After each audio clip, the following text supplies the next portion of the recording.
Hi, I'm Sarah. It's Friday the 8th of September. This is the Daily English Show, and this is a jandal, in New Zealand English anyway. Today in the New Zealand Herald there was a story about money from pokie machines, and when I saw that I thought, pokies, there's a word I haven't heard for a while.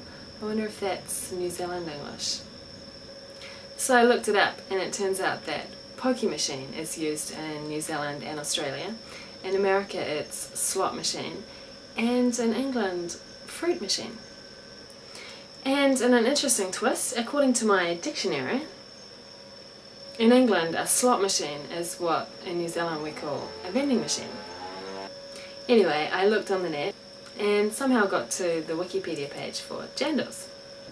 I already knew that they had different names, but I found out some more interesting information that I didn't know. So in New Zealand, jandals; in Australia, thongs or pluggers; and in the United States, flip-flops, thongs and beach walkers. And apparently jandals come from New Zealand. This is what it says in Wikipedia. They appear to have been developed out of traditional Japanese woven or wooden soled sandals in New Zealand. The modern design was invented in Auckland, New Zealand by Morris Yock in the 1950s and patented in 1957. The name comes from Japanese sandals. And apparently, for intellectual property right reasons, they became known by other names outside New Zealand. So there you go.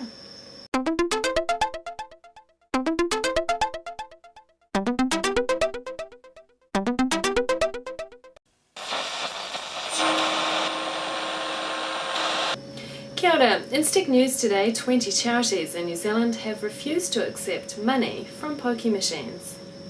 This is a pokie machine. People put money in a slot, pull the lever and hope that lots of money comes out. Sometimes it does, but usually it doesn't. Every year more than $1 billion is eaten by these greedy machines. So where does the money go?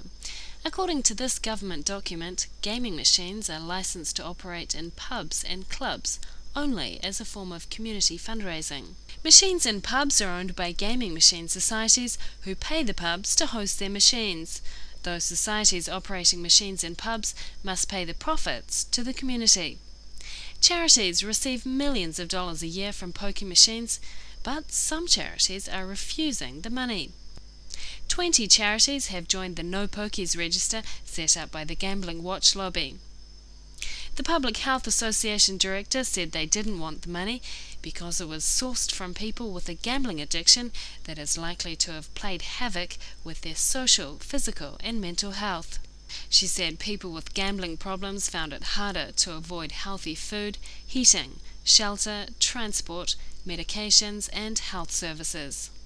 The Public Health Association director described the charity's stand as gutsy. And that was Stick News for Friday the 8th of September. Kia ora.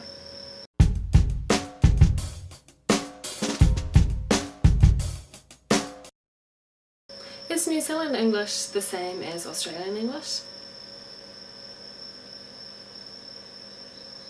So what are the differences? It sounds the same to me. Are there any vocabulary differences? Togs. What does that mean?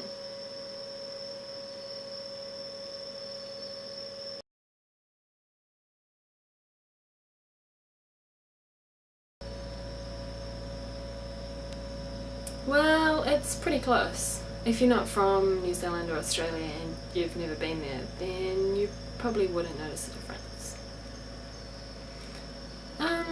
One difference is the sound of the letter I. So, for example, the word fish, in New Zealand we say fish, and in Australia they say something like fish, so fish, fish. Yeah, it's not that different really, I guess.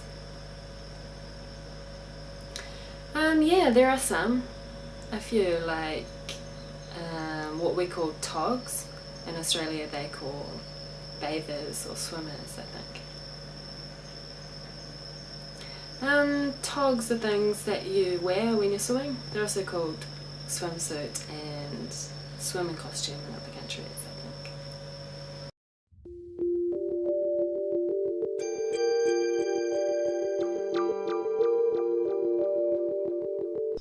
What are they called jandals in Australia? Thongs. What do they call dairies in Australia? Milk bars. What are they called chili bins in Australia? Eskies. What are they called judder bars in Australia? Speed humps. What are they called tramping in Australia? Bushwalking. And that was the Daily Englisher. See you tomorrow. Bye. Jandal. Thong. Flip flop. Flip flop. Flip.